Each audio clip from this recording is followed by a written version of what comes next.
Hey, I'm Hannah Grace Hall. Welcome to the Middle of the Story podcast, where we have raw, unfiltered, faith-filled conversations on God meeting us in the middle of our stories. Grab a cup of coffee and join us. To the Middle of the Story podcast. I'm your host, Hannah Grace Hall, and back with us today is my babe. Welcome back to the pod. Let's go. Hall. Thanks. I am so excited for you to be here again. Mostly I'm just happy to hang out with you on a Monday. Yeah, it feels good. You not be behind a computer screen. Today, we're going to talk about more topic and title based. If you want a title, it is the cost of compromise.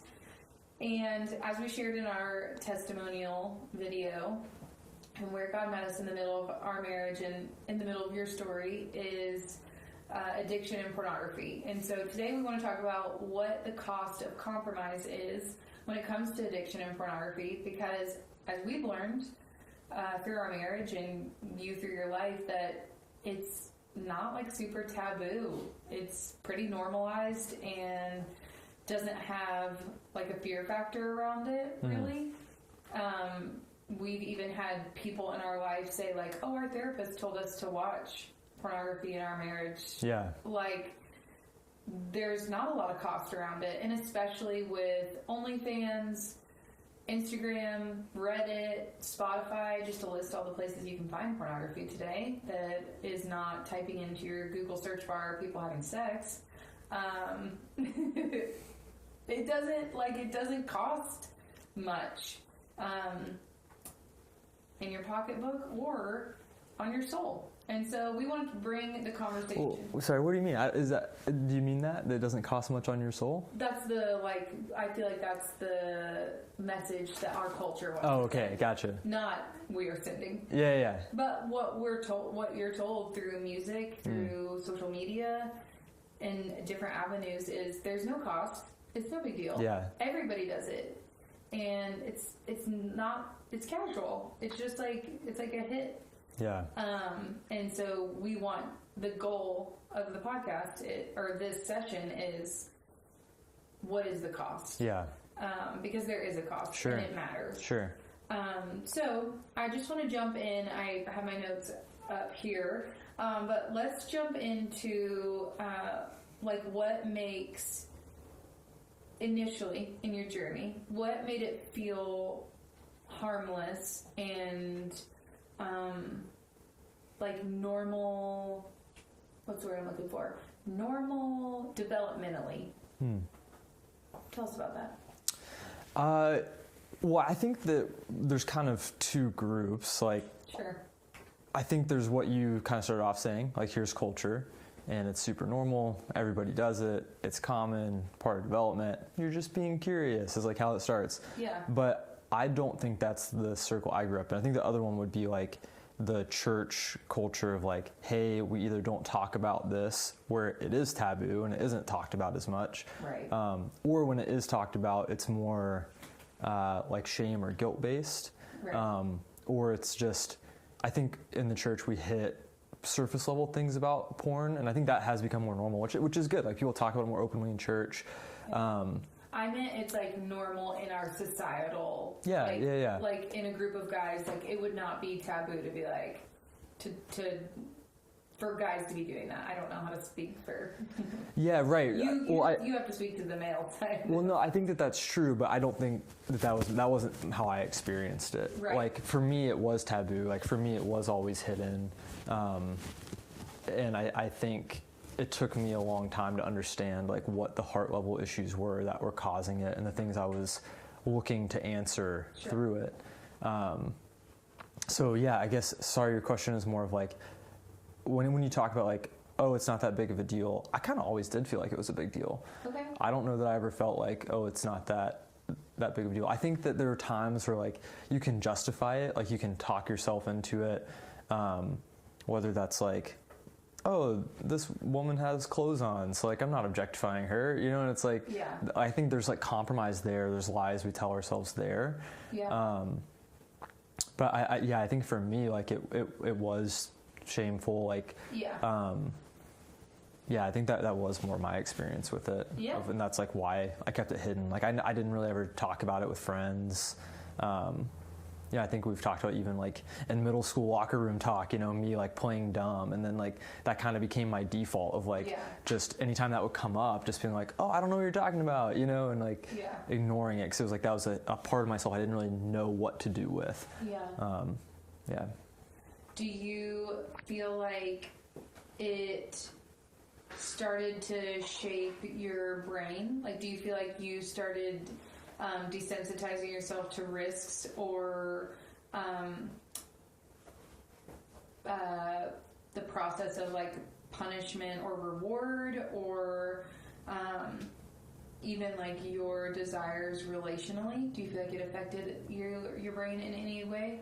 Yeah, absolutely. I mean, well, I think like by its nature, like pornography, anything that's addictive is progressive, right? Like it starts in one place. Like I think we talked about last time.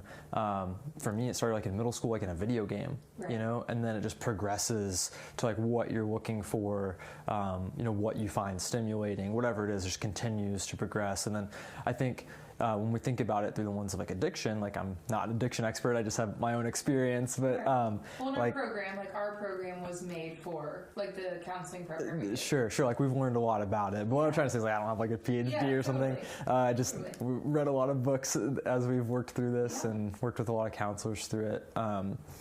The nature of it is like, oh, you sort of set lines of like, oh, well, I won't ever do this, or I won't ever look at that, and then that just continues to move further and further back, and then I'll never take this off screen to a real live person, and there's like all sorts of lines you set up that do get crossed. And then I think like neurologically, absolutely, it changes the way you look at women, changes the way you look at situations, the lens through which you view things becomes hypersexualized, and like that we absolutely live in a culture where that is very prevalent.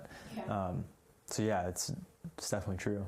Yeah, do you, as you grew up, do you feel like church or people in your life helped equate or transition the conversation from lust to pornography or pornography to lust? Do you feel like lust was talked about growing up? Because that's like a major issue in the Bible, and I feel like I don't remember it being talked about growing up. So what's your, but I also wasn't looking at porn and was not like sexually active in middle school, high school. So even if they did talk about it, I probably didn't even hear it because that was kind of over my head. But since you were like in that kind of entrapment, do you feel like you heard that word in church more because it was a jump scare, or what do you think? I don't remember talking about like lust. I think that, as a church, we did an okay job when I was growing up talking about like the end behavior of like, or like maybe like, here's the behavior that you're going to see. Don't do this behavior. And I think that's where the behavior modification sort of trap comes in for so many people that are dealing like with whatever the issue is. Because, I think the way I interpreted it was, I just need to not do the thing. I need to just not, go look at those things. I need to just, not get drunk. Like, it's about the action itself. So then it's like, okay, well, how do I just not do that thing? So I'm going to try to do it myself. And you don't actually learn about, like, I think what you're getting at is like, lust is the root of this. And that's where these actions are coming from, is actually this lust and searching to answer these questions in myself that really I need to be taken to God. But instead I'm like, not emotionally developed enough to do that. And I'm just trying to soothe these things as they come up. And so I think that's more of how I heard it growing up. Well, I think it's not only emotional development, right? Like it should have been developed within leadership around you or community around you. Because at 15, you're probably not going to be like, I need to get to the root cause of this when you're not in therapy. And, we didn't have like a bunch of social media when we were in high school. So it's not like now when I'm like, look at my TikTok. Do I have this thing? Do I need to go back to therapy? And you're like, get off TikTok. Oh, yeah. So I feel like everybody's a narcissist on TikTok. That's the favorite diagnosis. Yeah. Everybody's a narcissist. Yeah. Everybody has ADHD. Yep. Per TikTok. And worms, apparently. Parasites. Everybody does have parasites. It's a full moon. For the most part. Yeah. Call your doctor.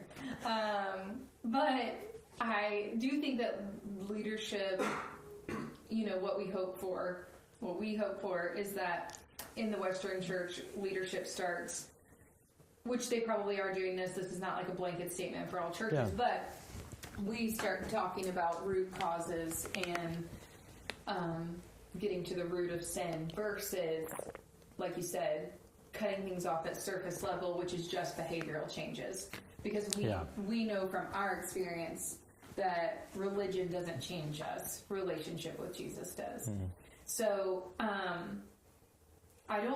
we did touch a little bit about this on our previous podcast, but can you speak a little bit to the impact it had on your mental health in like college? Some of those nights that you struggled and called me, and how addiction and pornography affected you in that area. Because what we do know from our program and the research we've done is that it absolutely rewires your brain. It takes away risk, reward. It can make you more irritable. It can cause depression. It can cause anxiety. Like, there is science behind why nobody should be watching pornography. Mm-hmm. In your experience, what did your mental health look like? How did it affect your mental health? Yeah. Specifically college. Sure. So I think a few things in there. And first, going back to what you said about like how we grew up, I do think there's a grace for understanding that everyone was doing the best they could with like what they knew and sort of what they had available to them at that time. And I think that's part of what I hope we want to talk about is like how do we just make our experience and things we've learned and things that we didn't necessarily know or have access to more open and just be more open about that. Yeah. And particularly I think what you're getting at is like the specifics of like how do you change, like how do you allow the Lord to like do that work in your heart, and like what does that look like tactically and practically in a given moment. But yeah, I mean for me, like from a mental health perspective, like it was a constant shame cycle. And then the negotiating you do with yourself of, I'm not going to watch this again, or I'm not going to do this again, because I wanted to stop, and I didn't want to keep doing it. And then you do, and you're like, all right, well, I don't really know what to do with that, because like, I don't want to be doing this. I really thought I could stop, and now I can't, and not having a place to take that. Like for me, it always was internal, like we talked about, like it was always something I had hidden. And so I didn't really know where to go for help with that. And I think that, looking back, like there probably were plenty of areas I could have gone. Like I was active in, college campus ministry, like had older people in my life that I looked up to that were really strong believers. Like I absolutely had places I could have taken it, but I think that the lie I believed is that I wouldn't be loved if I brought that out, that it was shameful, that I wouldn't be accepted, that people would look at me different, I'd be treated different. Right. And so it just became, the enemy just wants you to keep that in. Yeah. Just keep it to yourself. Yeah. Mm-hmm.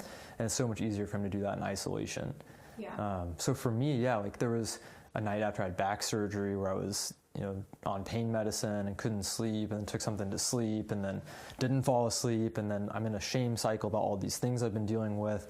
It's been months of being inactive, of dealing with this surgery. Yeah. And like I remember so vividly just like I had guns in my room. It was like, like it would just be so easy to like just end this, and that was like so dark and scary, and I don't know what got me through that. It had to have been the Lord through that night. It's just, but yeah, all, pornography, addiction, keeping things in isolation, all of that led up into that moment. And in that night. Did you have more than one night like that? Whenever I think about it, there's like one night in particular where I'm like, that's the closest it ever got. Yeah, I remember that. Yeah. I feel like there were a couple nights though that like you called me with anxiety. Sure. In college, and then throughout our marriage, like the anxiety, seasons you would go through of like chest racing, like all of the symptoms of like a panic attack and not knowing why. Not knowing to make that connection. Yeah. Or making the connection, but not knowing what to do with it. Yeah. Because I do know that there was like the night that I had to ride in the ambulance ride with Amelia, you thought God was like punishing you. Sure. So there was like this connection of like, I feel anxious, something bad has happened. Yeah. So I do think that personally that maybe you weren't even able to make the connection because so many years of rewiring your brain through watching porn that it couldn't even like compute. Like the wires couldn't cross of like, this is why I'm having such a hard time. It was like, I feel like a really dangerous cycle. Do you feel like that's true for you? I mean, there's certainly like a denial about it, right. Like a denial of how big of a problem it is. You convince yourself over and over, like, oh, this is the last time, or right. Oh, I won't do that again, or whatever it is. And there's all sorts of like negotiating that I did as well with myself, or right. maybe I thought it was with God, Yeah. Well, and like in our program, they told it, like in the beginning, they told us like, he is not lying to you first. He's lying to himself first. And so you were a really good negotiator or liar to yourself. Yeah. And then that overflow came to me. And it wasn't like you were intentionally trying to lie to me. You had already convinced yourself. About what? What do you mean? About behaviors, like about, I think about like watching porn. Like you really believed it was your last time. So you didn't need to tell me that you were in active addiction because you had set it aside. Or like even some of like the gaslighting that happened of when I would ask you, like, are you doing this or are you struggling? And you being like, no, I have never done that. I don't struggle. Oh, I think that's just lying. Right, but you lied to yourself first. Yeah, but like in those moments, like I knew I was lying. Like if you asked me, like, have you watched porn? And it's like, oh yeah, 2 days ago, or yeah, earlier this morning. Like, and I would say no. Like, I don't think I was. Like, I think there's a lying to yourself about your ability to control it. Right. There's a lying to yourself about how big of a deal it is. Okay. And again, this is just for me, like how I experienced it. Like, well, it's just it's just informative. What do you mean? An informative pod. So this is just us speaking. Oh yeah, right. But yeah, right. Sorry.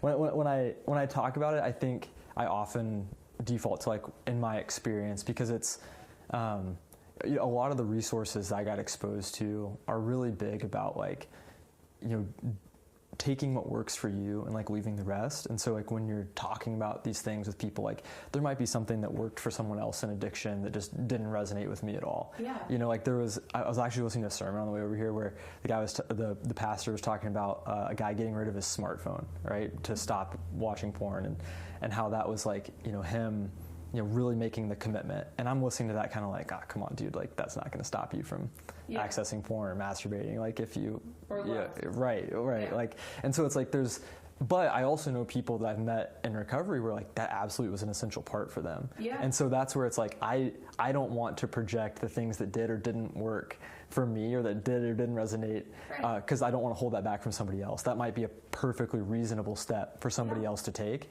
And so that's why I say like, well, in my experience, because I don't want to hold anybody else back from what is going to work for them because I acknowledge there's different ways for this to work. But with that, you have to not lie to yourself that, this is going to work for me. And like, I really just need to get rid of my phone. I really just need to put a safe search on. Cause like that, I think that is the kind of deception and lying to yourself that you're talking about. Forget where I was going with that originally. Well, we were talking about like I said like you lied to yourself. One of the first things Kim told me was like, he's lying to himself first. And so then he's like, he's not like, that's not like the true version of his heart is to lie to you, but he's like lying to himself. And then I don't know how to be honest. So what I was trying to bring it to is like, your heart was not to lie to me, but if we go back to the original question in the beginning of this podcast, is it does rewire your brain. It takes away the risk, the weight of risk. It makes your negotiating power with yourself far more self-centered than it does empathetic and aware. Sure. And so what I was trying to get to is like, your heart was never to like lie to me and to gaslight me. However, because of your behavioral patterns, because of the addiction, because of the way it short-circuited your brain, the risk of lying to me was not as great as the risk of telling me the truth. Yeah, right. And yes, you are 3 years out? Yeah. You can look at me in the face and say, I was lying to you. Yeah.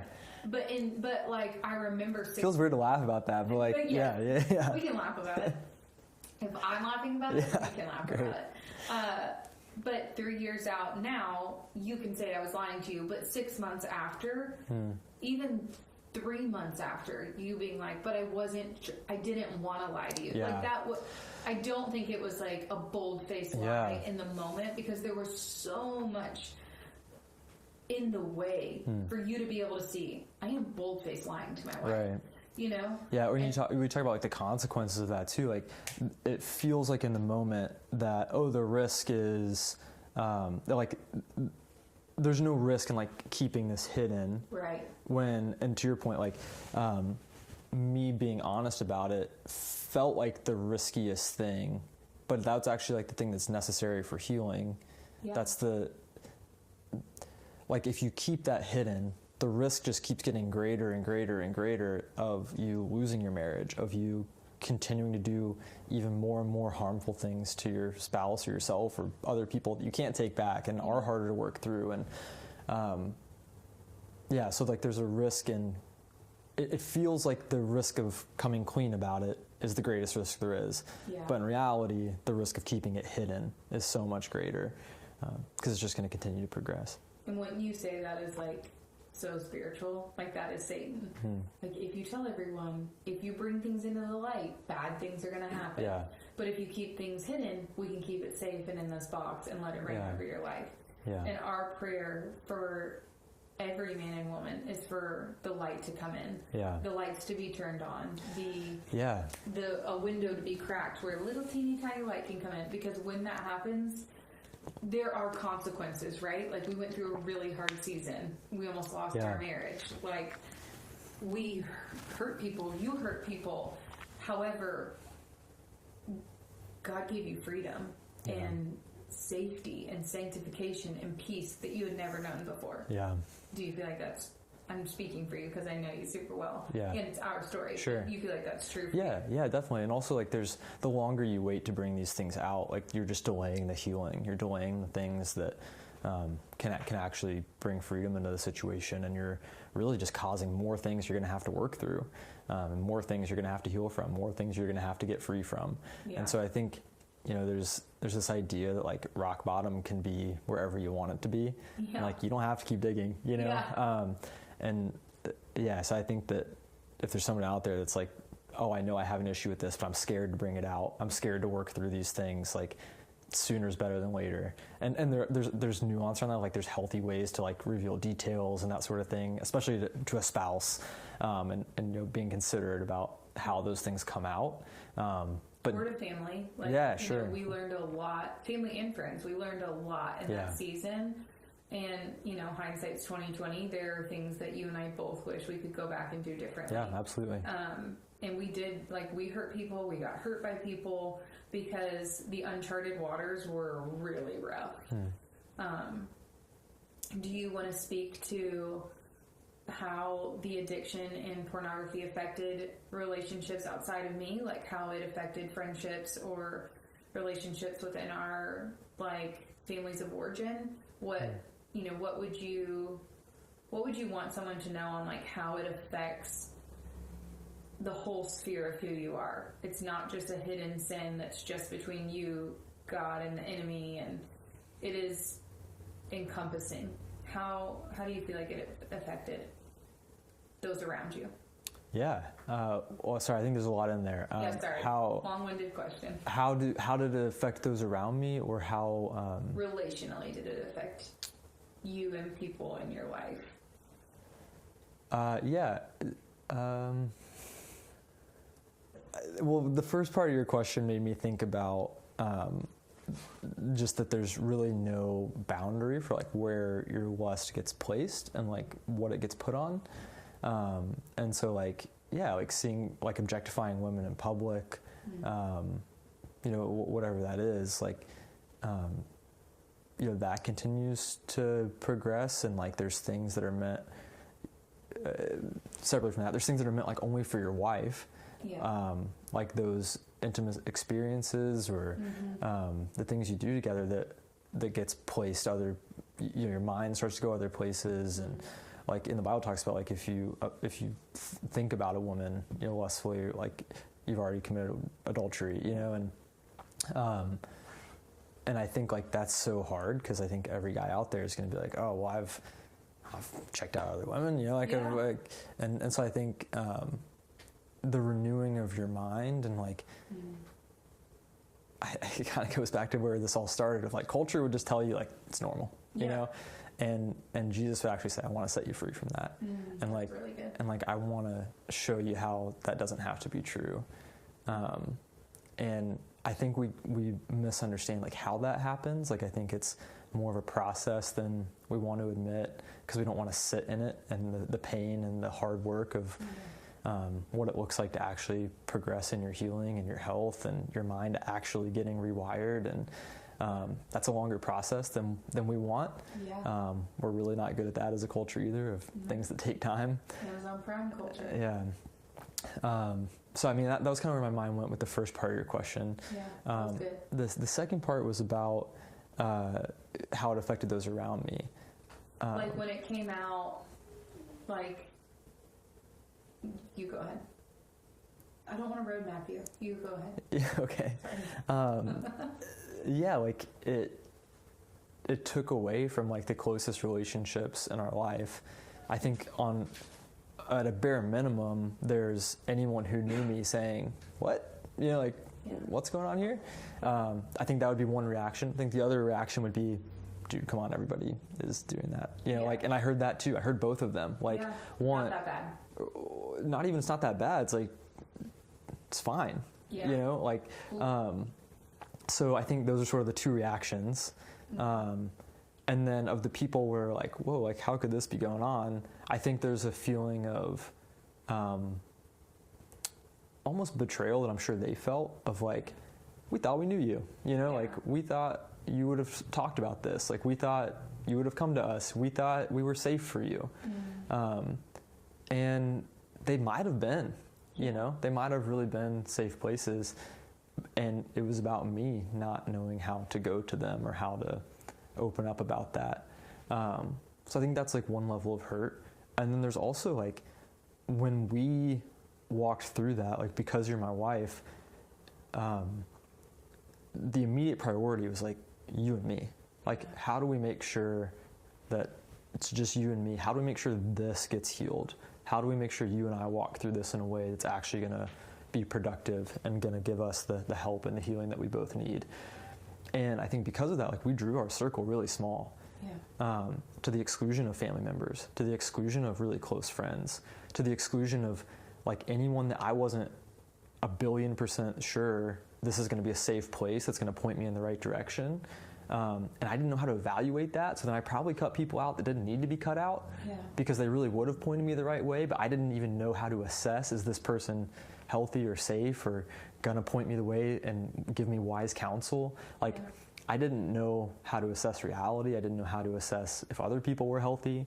And so the only thing it felt like I could do was just shrink down. And if it wasn't you, our therapist, or someone in the recovery program with me, there was a period where it was like, that was it, you know, like that was all that I was working through this with, because I had to know that like it was going to be built on the right things, and that caused a lot of pain for so many people, family members, and then there's all sort of second and third order consequences that came from that, of people going through things family members going through things in their life that then I wasn't a part of because I was withdrawing to focus on this. Yeah. And then after this gets healed, we got to go deal with that and heal there, and heal those relationships. So there's all sorts of downstream consequences that played out when this happened. And we didn't do it perfectly. Right. I'm not saying everything I did was right. Hopefully that's not how that came across. No, me either. Yeah.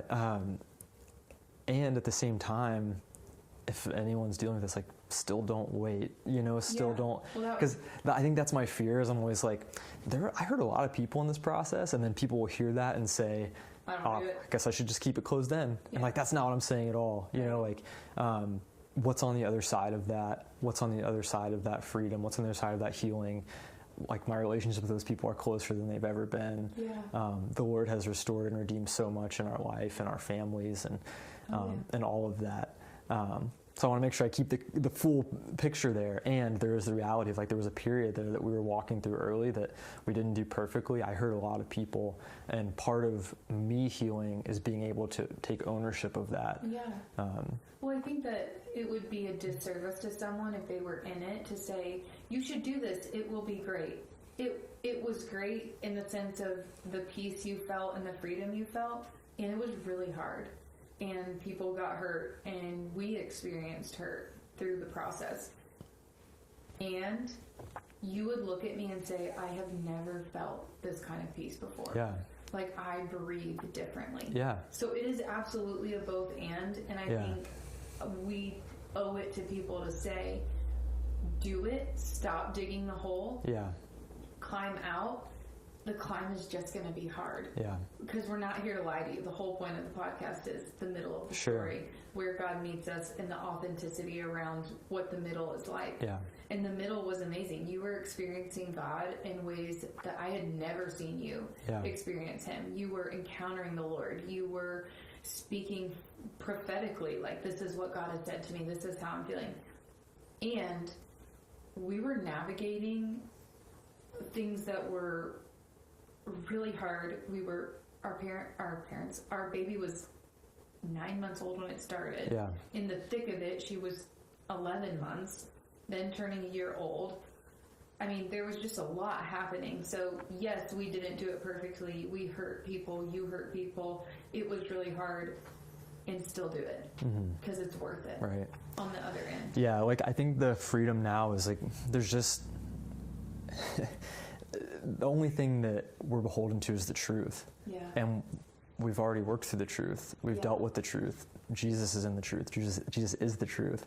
And so there isn't anything someone could say to me, someone could say to you, that would take away from what we know is true, And I even think about things that have been said about us or to us that aren't true. Yeah. And there's you handle them better. I need to admit to the World Wide Web that Adam handles them better. I still get frustrated. but I think that what I've experienced through this is on the other side of all of the pain, all the development, is the ability to be oh, well, it's not true. Yeah. So why would we worry about it? Yeah. It's just not true. Yeah.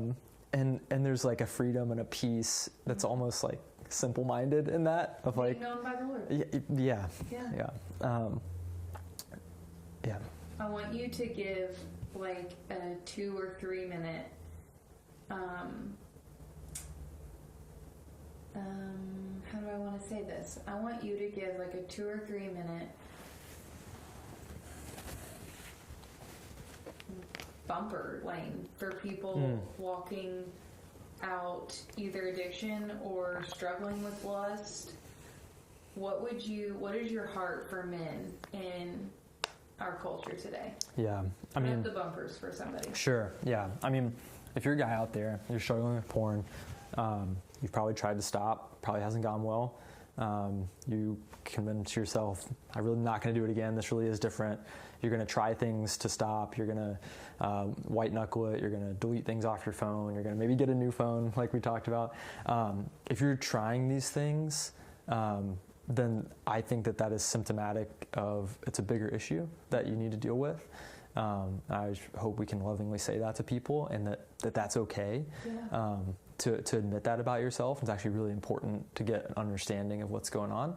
I think the first thing, you got to get out of isolation with it. Yeah. As long as it's hidden, as long as it's isolated, it's going to continue to have a grasp over you. Mm-hmm. I think for men, that means first finding safe men to tell. I don't think the first thing you should do is go tell your spouse or your girlfriend or whoever. I think you should find... Or your parents. Or your parents. Or maybe, well, maybe your parents. Yeah, it might be. It might be your dad.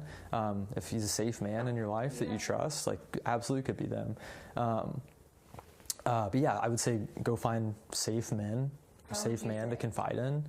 How would you tell someone to find a safe guy? Well, it often sounds like, hey, I've got some struggles. I've got some things I'm dealing with, some things I'm working on, some things, we're all struggling in the Christian culture. And I think that one of the freedoms of going through this is the ability to just like use real language about it. Yeah. Which sometimes like comes off really weird to people when you talk about like masturbation, pornography, all these like words that we don't want to say. Yeah, because like in the church culture we like come up with other words for them to like not just say what it is. Having moral failure. Yes. Yeah. Exactly. And so I think for me, there's been a lot of freedom in just like telling it like it is. Yes, yeah. I remember one time, I don't know if I should tell this story. I'm going to tell it, and maybe we can take it out. We just need to take it out. I'm not going to tell the story. Sorry. We'll talk about it later. Anyway, I think that the ability to like just be direct and be honest, and let me just say that would have been so hard for me, was so hard for me. But the ability to just look another man in the eyes and be like, hey man, I'm struggling with watching porn and I don't know what to do about it. I need help. Yeah. Like, just start there. Yeah. And so your first would be learn how to be direct and honest with safe people. I think that's too much. I think you can literally take what I just said. Hey man, I'm struggling with pornography. I don't know what to do about it. I need help. Find a single safe man in your life that loves the Lord and say those 3 sentences to him. Would be like step 1, because that's what I just said. Well, but you said, but I think that direct and honest with the same person. But I think that when you say you just reworded what I said. But I think when I heard you say it, it was like learn how to be direct and honest. Like you can't learn how to be direct and honest. Like me 4 years ago, if you said learn how to be direct and honest, like, oh golly, I don't know how to be direct and honest, and it's like that even feels so overwhelming. So like yes, the effect of that, be direct and honest with safe men, but like I needed a handheld. Yeah. Like I remember when we got into, like when we were separated, there was a night where like I was staying at a hotel away from the house because you needed space. And I literally was like, I don't own any pants. Like I don't own a pair of blue jeans. I need to go buy some jeans. Yeah. It was wintertime. And walking around Target and being like, I don't know what jeans I like. Yeah. I don't know how to think for myself. Yeah. I don't know how to say, what do I like? Yeah. Like, what kind of jeans do I want to wear? I didn't know how to do that. Yeah. And there is like this level of emotional immaturity that I think happens here. And so that's why when I'm like, the 101 is say those 3 sentences to a man that loves the Lord, because like that's what I would have needed. It's like, just say this, and just get it out there. So I think that's one. I think 2, like finding another group that resonates with this. Like not every man has this struggle. Yeah. And like I know a guy that I grew up with, loves the Lord so much. He and I have stayed in touch. One of the few people I've been in touch with from high school that like this just hasn't been a struggle for him. Yeah. Totally. And he's honest about the other things that are his struggle. Yeah. But like this isn't it, Yeah. And one, I'm like, man, kind of jealous there. But I'm sure that he doesn't want to deal with his struggles. Sure. So anyway, I want to say like find another group of men that like this resonates with, that also have the same goal as you, which is freedom. Which is not going back down these roads. And ideally, as part of that group, there should be people who have successfully done it. Yeah. I'm not saying go find your 3 buddies that are also struggling with this and have the blind leading the blind. Like, find a group of men where there are men in that group who are 1 year, 2 year, 3 year, 10 years, 15 years down this road, that can share with you what they've done, the wisdom that they've seen. There's all sorts of groups for this. I'm sure there's men in your church you can find about this. Mentorship matters. Yeah, mentorship matters. And the ability to have a man that's 10 steps down the road and say, this is the next step you should take. Yeah. But then also listening to them, like being willing to do it. What they tell you to do, what they said works for you, or what they said works for them, and trying those things out. Yeah. There's all sorts of great addiction resources out there. Yeah.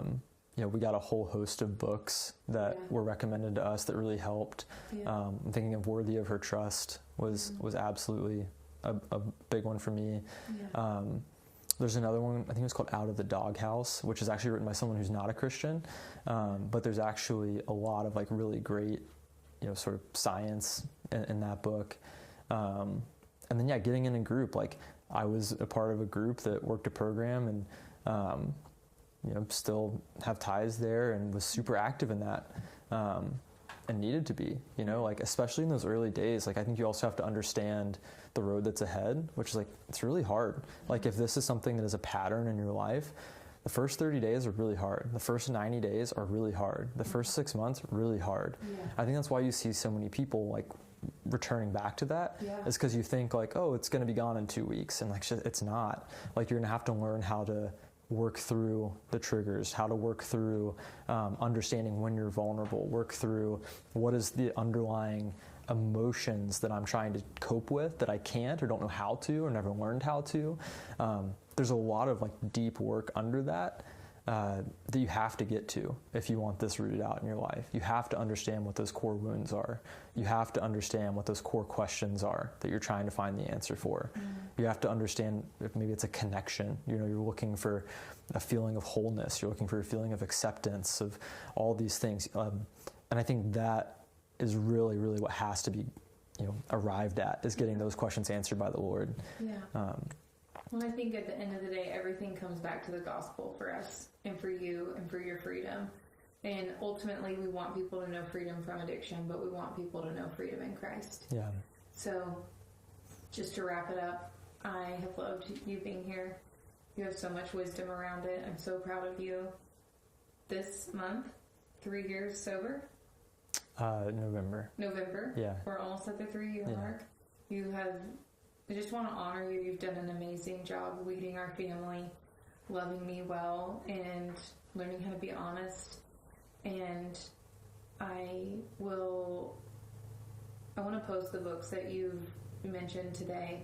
And I'm actually going to link the counseling program we did, because we learned those tools and how to do those things with our specified counselors.